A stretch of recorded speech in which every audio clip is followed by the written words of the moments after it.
প্রিয় দর্শক বন্ধুরা, একটি নতুন ভিডিওতে আপনাদের স্বাগতম। আজকে দর্শক বন্ধুরা, আমরা টমেটো আলু দিয়ে রুই মাছের ঝোল করতে যাচ্ছি। ভিডিওটি শেষ পর্যন্ত দেখতে থাকুন।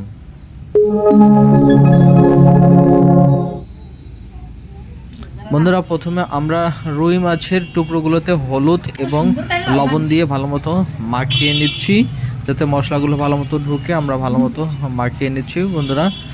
মাখানোর পর আমরা কড়াইতে সয়াবিন তেল দিয়ে নিচ্ছি। আমরা তেলটা একটু গরম করে নেব, ভালো মতো মাখিয়ে নেব কড়াই চারপাশে। এখন মাছগুলো আমরা এক এক মাছগুলো দিয়ে আমরা ভেজে নিচ্ছি।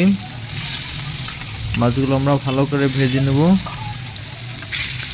আর বন্ধুরা, আমাদের ভিডিওটি যদি আপনাদের ভালো লাগে, অবশ্যই বন্ধুরা চ্যানেলটি সাবস্ক্রাইব করে আমাদের পাশে থাকবেন। আর ভিডিওটি বন্ধুরা শেষ পর্যন্ত দেখতে থাকুন। আমরা মাছগুলোকে ভালো মতো ঘুরিয়ে ফিরিয়ে দিচ্ছি, মাছগুলো ভেজে নিচ্ছি।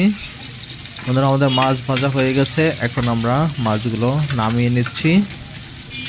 এখন বন্ধুরা, আমাদের মাছগুলো ভাজা শেষ, এখন নামানো হচ্ছে। এখন বন্ধুরা, আমরা প্রথমে জিরা দিচ্ছি, আস্ত জিরা।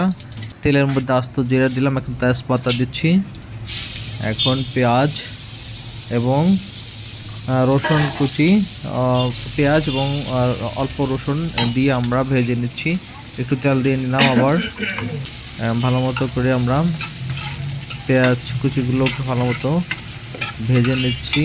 জিরা এবং তেজপাতা আগে দেওয়া হয়েছে। এখন বন্ধুরা, আদা আর রসুন বাটা, এই দুটো আমরা দিয়ে নিচ্ছি। আদা আর রসুন বাটা দুটো দিচ্ছি আমরা।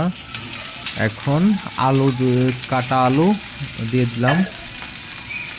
এখন বন্ধুরা, আমরা একটু ভালো মতো কষিয়ে নিচ্ছি। হলুদ এবং লবণ পরিমাণ মতো যেটুকু দরকার হবে আমরা দিয়ে নিচ্ছি। এখন আমাদের মশলা দেওয়া শেষ। এখন আমরা এগুলোকে ভালো মতো কষিয়ে নিচ্ছি বন্ধুরা। বাটা মরিচ, আমরা বাটা মরিচ দিচ্ছি। বাটা মরিচ, লাল বাটা মরিচ, শুকনো মরিচ, সেটা দিয়ে নিচ্ছি। এখন ভালো মতো আমরা কষিয়ে নিচ্ছি বন্ধুরা। আমাদের ভিডিওটি যদি ভালো লাগে, অবশ্যই সাবস্ক্রাইব করবেন বন্ধুরা। এখন আমরা পরিমাণ মতো পানি দিচ্ছি সিদ্ধ হওয়ার জন্য। আলুগুলো যাতে সিদ্ধ হয় ভালো মতো, এই জন্য আমরা মাছ দিব, তাই আমরা একটু ঝোল দিয়ে নিলাম। এখন আমরা টমেটো দিচ্ছি বন্ধুরা। আমরা 2-3টা টমেটো কেটে দিয়ে দিলাম। এখন আবার এই টমেটোগুলোকে একটু নাড়াচাড়া করে দিচ্ছি। এখন বন্ধুরা, আমরা আগে থেকে ভেজে রাখা যে মাছগুলো দিয়ে দিচ্ছি।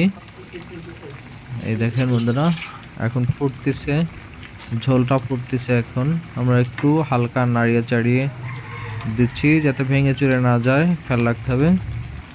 দেখেন বন্ধুরা, আমাদের তরকারিটা কেমন দেখাচ্ছে দেখেন। আমাদের হয়ে গেছে প্রায় মিডিয়াম পর্যায়ে আমাদের রান্না। বন্ধুরা, আমাদের ভিডিওগুলো ভালো লাগলে অবশ্যই পরিচিত বন্ধু-বান্ধবের কাছে শেয়ার করে দিবেন এবং অবশ্যই আপনাদের কমেন্ট জানাবেন আমাদের। আর আমাদের মতো টমেটো সিজন এখন বন্ধুরা, টমেটোর সিজন এখন চলে যাচ্ছে প্রায়। আপনারা টমেটো আলু দিয়ে রুই মাছ রান্না করে খেয়ে দেখবেন বন্ধুরা, কারণ টমেটোর সিজন প্রায় এবছর শেষের দিকে। ভিডিওটি শেষ পর্যন্ত দেখার জন্য বন্ধুরা অসংখ্য ধন্যবাদ। Thank you.